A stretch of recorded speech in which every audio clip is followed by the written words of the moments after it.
और उसी के खुशी के अगले दिन, उस दिन से होली खेलने लग गए लोग। होली खेलने लगे। होली कैसे खेलते हैं? होली गुलाबों से खेलने लग गए थे, भगवान के वर्षा पुष्पों से वर्षा करने लग गए। जय श्री राम। जय श्री राम। आज हमारे साथ आपके जाने और पहचाने परखे हुए पंडित धीरज पांडे जी हमारे साथ उपस्थित हैं और आज हम इस विषय में बात करने वाले हैं कि होली बड़ी नजदीक है। जैसे कि आप लोग जानते हैं होली 8 मार्च की है और 7 मार्च की ही धुलैंडी है, वो 7 मार्च की जलाने वाली है और 8 की धुलैंडी है। तो इसी विषय में आज हम चर्चा करने वाले हैं कि होली तो बहुत ज्यादा नजदीक है, लेकिन कुछ खास बातें हैं जो पब्लिक या जो साधक हैं या जो भगत हैं वो ये जानना चाहते हैं कि होली के बारे में कि क्या विस्तार पूर्वक जानकारी है और कब क्या मनाएं और कैसे करें हम उस विषय में पूजा। तो जिस पूजा विधि की हम आज बात करेंगे, आज हम कुछ खास बातें पंडित जी से जानने की कोशिश करेंगे और आपको ये बताना चाहेंगे कि जब होली है तो उसमें कुछ खास विशेष कार्य हैं जिन पे हमें पूरा ध्यान देना चाहिए। तो उन्हीं कुछ खास बातों की आज हम कोशिश करें कि चर्चा हम पंडित जी से करें और पंडित के सामने आपके कुछ बातें रखें जिससे हमें ये पता चल सके कि उनकी क्या खास महत्व विशेषता है, क्या प्राथमिकता उन चीजों की है। तो पंडित जी जय श्री राम। जय श्री राम। पंडित जी कुछ खास बातें हैं जो हनुमान जी की या शिव जी की कि होली में कुछ खास विशेष तरीके की पूजा की जाती है। हाँ, किया जाता है। आपसे कुछ खास बातें हम आज जानना चाहेंगे कि क्या उनके कुछ खास आप बताना चाहेंगे आज होली के बारे में, क्योंकि होली का दिन आपको पता बहुत ज्यादा देखो, नजदीक है। पौराणिक कथाएं में तो होली की बड़ी पहले तो बताया जाता था होली का कहाँ से महत्व स्टार्ट हुआ, आरंभ कहाँ से हुआ। तो होली का महत्व बताया जाता है कि आपके भक्त प्रहलाद जी थे और उनके पिताजी का नाम था हिरण्यकश्यप। हाँ जी, हाँ जी।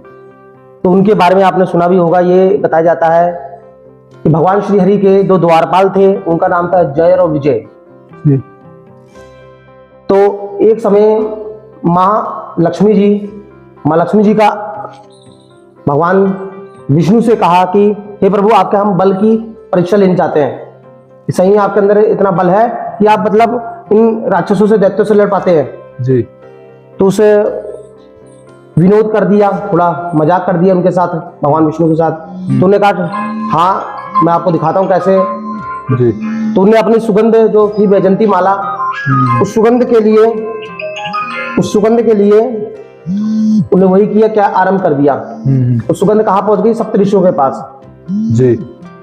अब सप्तऋषियों के पास पहुंच गई तो सुगंध को सूंघते सूंघते कहाँ पहुंच गए? पहुंच गए आपके महालक्ष्मी जी के दरबार में। जी। तो सप्तऋषि कहने लग गए कि भगवान विष्णु को देखना है।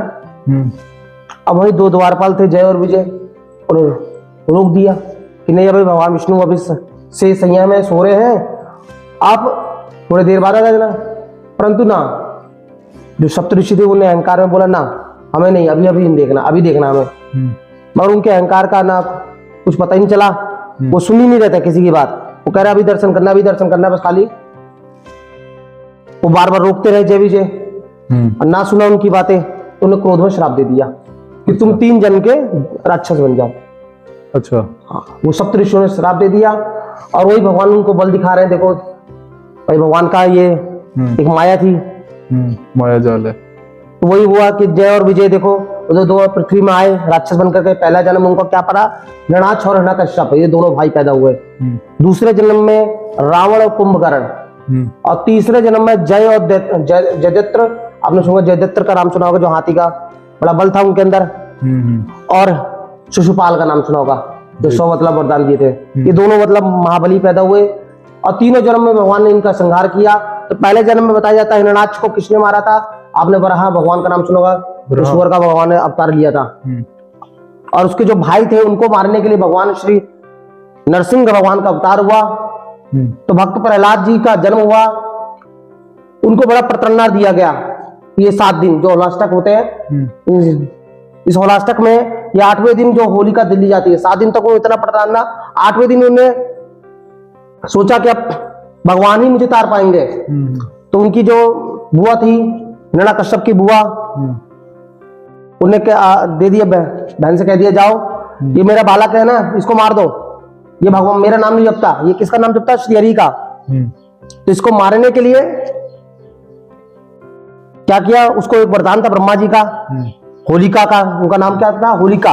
होलिका। हाँ, तो होलिका का है ना, तो उन्हीं उसी समय क्या किया, उसको वरदान था कि तुम अग्नि में जल नहीं सकती, परंतु वो भगवान के भक्त प्रहलाद ने अपने तपस्या से उसको अपने तेज से जला दिया और वो होलिका जल गई, उसी समय भस्म हो गई। और उसी की खुशी के अगले दिन, उस दिन से होली खेलने लग गए लोग। होली खेलने लगते। होली कैसे खेलते हैं, होली गुलाबों से खेलने लग गए थे, भगवान के वर्षा पुष्पों से वर्षा करने लग गए। हाँ, और धीरे धीरे समय बीता तो लोग अपने अपने नेचर से खेलने लग गए, प्रकृति के जो गुलाब होता, कलर होता है, कलर होते हैं, उन पत्तियों को निकाल कर रंग सुखा करके धीरे धीरे और समय बीता तो कीचड़ से खेलने लग गए। सब अपने अपने, सबने अपने अपने रिवाज है, और वो खुशियां अपने अपने साथ मिठाइयां से दुनिया खिलाती है होली के दिन। जी जी। तो ये समय होता है होलिका कितनी सुंदर बनाई जाती है। होलिका दहन में यथार्थ देखो, मंगलवार के दिन होलिका दहन है, सभी भक्तजन सायंकाल जा करके किसी नगर से दूर जाया जाता है, नगर के अंदर नहीं जलाया जाता, नगर से दूर जा करके, मतलब अपने इलाके से बाहर जला जाता है। हाँ, अंदर नहीं जलाया जाता, किसी मरेगा है ये, तो वहां बाहर जला करके, वहां गोबर के कंडे लेकर के, और जो कि अपने कुछ कहीं कहीं रीति रिवाज है कि किसान अपने फसल का जो अन्न होता है वो भी उसमें जलाते हैं, थोड़ा सा भगवान को प्रसाद चढ़ाते हैं। बिल्कुल। बोलो श्री भक्त प्रहलाद भगवान की जय, होलिका मैया की जय, जय जय श्री राधे श्याम। देखो भगवान की इतना सुंदर वर्णन हुआ। आज होलिका की कृपा से ऐसे वृंदावन में भी होली खेली जाती है। होली कैसे खेली जाती है वहां तक देखो अपने अपने रिवाज है। कोई लठमार होली खेली जाती है, कोई मिष्ठान से होली खेलते। अच्छा, वैसे तो नंदगांव में तो नंदगांव में हाँ खेली गई होगी। कोई लड्डू से खेला जाएगा कहीं। ये सब अपने अपने रिवाज है। होली का अर्थ क्या है, देखो होली का भाई और चारा का प्रेम का प्रतीक है, जिससे आपको बैर है तुम्हें लग रहा है। उस दिन देखो अपने त्योहारों में अपने गले मिलने का, रंग लगाने का खुशियों का त्योहार है। रंगीन दुनिया है, विचार स्वस्थ मन विचार रखे। होलिका में सबकी विचारधारा जो बदलने के लिए जितना हो सके अपने विचारों को बदल सकते हैं। होलिका पहले देखो 4 हमारे त्योहार है बड़े बड़े बताया जाता है। पहला त्योहार कौन सा होता है आपका सुना होगा, रक्षाबंधन। पहले जमाने में बताया जाता था रक्षाबंधन खाली ब्राह्मण ही बनाते थे। हाँ, रक्षा बांधते थे, ब्राह्मण ही बांधते थे। अच्छा, वो रक्षा सूत्र। रक्षा सूत्र जी। परंतु समय बीता तो राजा बलि के जो बहन थी लक्ष्मी जी बन के आई थी अपने पति को मांगने के लिए। तो उस दिन शुक्राचार्य ब्राह्मण थे, तो उन्हें राजा बलि की आंख फोड़ दी थी उनकी भगवान विष्णु ने। तो वो गए नहीं राजा बलि के पास। तो जिस दिन गए नहीं तो उन्हें बड़ा दुख लगा कि गुरुजी आज मेरा रक्षा कौन बांधेगा जी। तो उन्हें बोला कि गुरुजी नहीं है, परंतु मैं तुम्हारी बहन हूं, मैं बांध देती हूँ तुम्हारे रक्षा। तो उस दिन से रक्षा बंधन में चलने लग गया। अच्छा, होलाष्टक कितने दिन पहले लग जाते हैं? होली 8 दिन पहले लगता है। अच्छा हाँ, होली से 8 दिन पहले होलाष्टक लग जाता है। इस दिन शुभ नक्षत्र होते हैं। शुभ नक्षत्रों में देखो इस दिन कौन सी पूजा करनी चाहिए। जो मनुष्य 108 बार ओम नमो भगवते वासुदेवाय नमः काले तिल का यज्ञ करते हैं। अच्छा हाँ, उस दिन होलाष्टक के दिन यथार्थ उसके जीवन में नए वर्ष की उत्पत्ति होती है, नए साल उसका बहुत सुंदर जाता है। अच्छा पंडित जी, मतलब होलाष्टक के दिन करते हैं, होलाष्टक के बाद? होलाष्टक से स्टार्ट करते हैं 8 दिन। अच्छा, होलाष्टक से रेगुलर। यदि ओम नमो भगवते वासुदेवाय नमः ये 12 द्वादश मंत्र का जाप है, इसको यदि काले तिल से यदि आप यज्ञ कर रहे हैं इसका, अच्छा, तो मुझे विश्वास है कि 100% आपका जीवन में जो कुछ आपके सुख और शांति नहीं है घर में, वो यथार्थ सुख शांति बन जाएगी। धन और वैभव का इस दिन 8 दिन से स्टार्ट हो जाता है। घर में खुशियां आती हैं। आजकल हमारे दर्शकों पे भी है कि धन आने की बहुत ज्यादा वो आती है, यही यथार्थ आशीर्वाद मिले। वैसे हो सकता है तो काले तिल का महालक्ष्मी जी के सामने 8 दिन तक कर भी सकते हैं आप, यथार्थ हो सके दीपक जला सकते हैं। महालक्ष्मी जी का कमल का फूल भी चढ़ाना सुंदर। और आज तो देखो विष्णु जी भी बहुत जबरदस्त आज बैठे हैं। कहीं नजदीक मंदिर हो तो वहां हो सके तो त्योहारों में भोजन कर सकते हैं। अच्छा, व्रत का एकादशी का भी मंदिरों में अच्छा, भोजन का दान भी करते हैं इस समय। अच्छा, दान वगैरह भी पब्लिक जो है करती है होली के दिन। ये 8 दिन करने चाहिए। इसमें होना आपके जीवन में यथार्थ पुण्य का प्राप्ति होती है। मतलब जितनी सेवा कर सको सो करो। हाँ, और होली के दिन यदि देखो अगले दिन से पूर्णमासी होती है, उस दिन श्री सत्यनारायण भगवान की कृपा से कथा भी सुननी चाहिए। लेकिन नेक्स्ट डे पूर्णमासी है। पूर्णमासी, हाँ, उस पूर्णमासी में तो होली होती है। अच्छा, कितना जब मेन पॉइंट है, मेन पॉइंट है कि पूर्णमासी के दिन ये उस दिन श्री सत्यनारायण भगवान की कथा भी सुननी चाहिए अपने घरों में खुद बैठ करके यथार्थ। अच्छा, हाँ, खुद भी कर सकते हैं यदि सुनना सकते हैं, सुनवाना भी चाहिए ये कथा। भगवान का आशीर्वाद, ये कथा सुनने से भगवान सत्य ही सत्य होता है। जिसके घर में कष्ट है, जिसके परिवार में अशांति है, वो यदि श्री सत्यनारायण भगवान की भक्ति करता है अवश्य उसकी मनोकामनाएं पूर्ण होती है। अंत में वो वैकुंठ धाम को चलते हैं। बोलो श्री सत्यनारायण भगवान की जय, श्री लक्ष्मी नारायण भगवान की जय।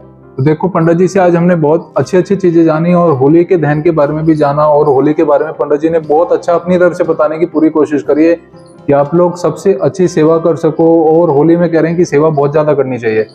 और इसी दौरान इन्होंने बताया कि होलाष्टक 7 दिन पहले लग जाते हैं, तो इसमें आपको डेली पूजा पाठ करने का एक वो है कि आपको करना ही करना है।